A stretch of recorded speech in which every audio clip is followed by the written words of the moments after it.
In this interior real estate photography tutorial, I'm going to show you how to quickly light up and edit bedrooms using the Flambient method. Now, getting some basics out of the way really quickly in case you're new, what we're going to be doing is we're going to leave our f-stop the same. Now, I'm on the Micro Four Thirds system, so everything is like a 2x crop, and that also includes the f-stop. So I'm going to be leaving my camera at f4, and we're going to leave the ISO typically at around 200. Depending on what your native ISO is, I would just leave it at that. You can go up to 320 to 400 and be okay, depending on how much light you need and what your type of camera you have. Okay, so that's going to stay locked in. The only variable is going to be our shutter speed. So typically, what you're going to do is you're going to be bringing that shutter speed down really low to bring in as much light as possible for that ambient layer, and then we're going to crank that shutter up to expose for the windows and then pop our flash for that flash layer. But I'm going to show you a really fast technique to be blending those two together. Once we move them into Photoshop from Lightroom, it's going to be a couple of clicks, and then we're going to be back into Lightroom, and then we're done. So let's get into Lightroom right now, and I'm going to show you how to do this.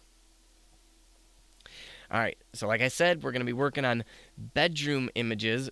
The complex rooms are going to be your big open floor plans, living rooms with other rooms off to the side.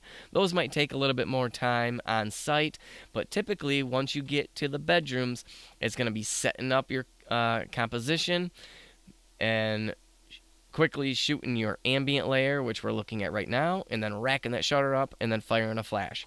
And again, you're going to get pretty good at knowing what flash power to use the more you do this. So it's really just practice. I can't stress that enough. Practice, practice, practice, okay?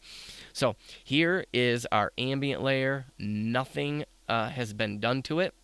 And the other thing I want to stress too is when you're on site, watch your histogram. Your histogram is this right over here. Make sure you're using your histogram on your camera. And so all you got to do is dial that shutter down until the majority of your histogram is pushed right of center. So here is the center, and here is another line right here. We want to be to the right a little bit. Don't worry about blowing out the windows. Remember, we're going to be fixing all that with the flash layer. So what I typically do is, let's adjust this highlight down here. So what I typically do for all of my layers is I maybe bring the highlights down a little bit and I bring the shadows up. See how much it just brightens that up really nice. Gives it more dynamic range to blend these two images together. I don't really mess with anything else. You can do your vertical corrections now, or you can wait till you bring them both in or back in from Photoshop and do them at the final. I usually leave them for the final, but what I'm going to do is I'm going to come up here to my preset. So if you're wondering how do I do this, well, right here are the presets. You can add this after you make your adjustments, okay? Whether you want to add a little bit of vibrance, bring the blacks down, whatever it is, you can tweak this image. Do it once. Create a preset. I wouldn't go too overboard because you want to kind of make this standard for all your images. And then all you're going to have to do is every time you come to a new photo, just click your preset, and then you move on to the next one, which I'm going to do right now. This is our flash layer. See, now this is without any correction. This is straight out of camera. I could have probably used a little bit more flash power, but I was trying to control this white comforter on this bed, not blowing it out too much. But if we push this up to get it to right of center just a little bit more, and if we drop these highlights, we can bring that back. But again, I'm just going to use my preset right here. And that looks pretty good. So what I do is now I have this highlighted. I'm going to hold down Command and then click on this, my ambient layer, right click, edit in, open as layers in Photoshop. Okay, once both layers are loaded into Photoshop, remember to have your ambient layer sitting on top. We're going to come over here, make sure our brush tool is selected if we need it. Now, we're going to come over here, ambient layer. I love just to take the opacity and drop it to 50%. Let's bring that to 50. Okay. That typically would be done for me. Now, what you can do if you want to bring those windows back in, because we kind of wash them out by blending in 50% ambient back into the windows, all we need to do is just click this layer mask button down here. Make sure we're selected to black because we got white here. And then, so what I'm doing is I'm clicking to increase or decrease my brackets. The right bracket on my keyboard, which are the two buttons to the right of the P key, okay, is the left one makes it smaller and the right one makes it bigger. So I'm just going to start painting back in that flash layer beneath to bring those windows back. Basically, we're just getting rid of that the ambient layer, and that's it. Let's right click, oops, and flatten image, and now we Command S and that'll save it. Okay, once you're back in to Lightroom, all I'm gonna do is do my interior final bump, and look at that, look at how clean that looks. Alright, moving on. Okay, and here's another bedroom example. This is our ambient layer. And you can notice I'm at f4, which again, I'm on micro four thirds, so that's f8 if you're using full frame, 9 millimeters, and that would be the equivalent of an 18 millimeter on a full frame. I'm at 1/10 of a second at ISO 200. ISO 200 is my base ISO for my camera, so I like to leave my camera on that if I can help it for at all costs. Okay, that gives me the most dynamic range when you start playing with your highlights, bringing your highlights back in. See, I could almost do this in one.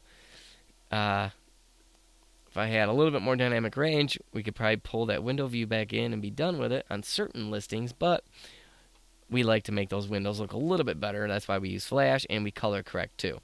So I'm going to come up here to my initial preset here, try to bring that exposure back down a little bit. Let's go to our flash image, and we'll do our preset here. That looks pretty good. And again, we're just going to highlight both of these, edit in, open as layers in Photoshop. Okay, and this is how fast it's going to go. Now that you've seen the first one, we're going to take this to 50%, click our layer mask, make sure this is on black, paint some window exposure back in, you know, to your heart's content here. I'm getting more and more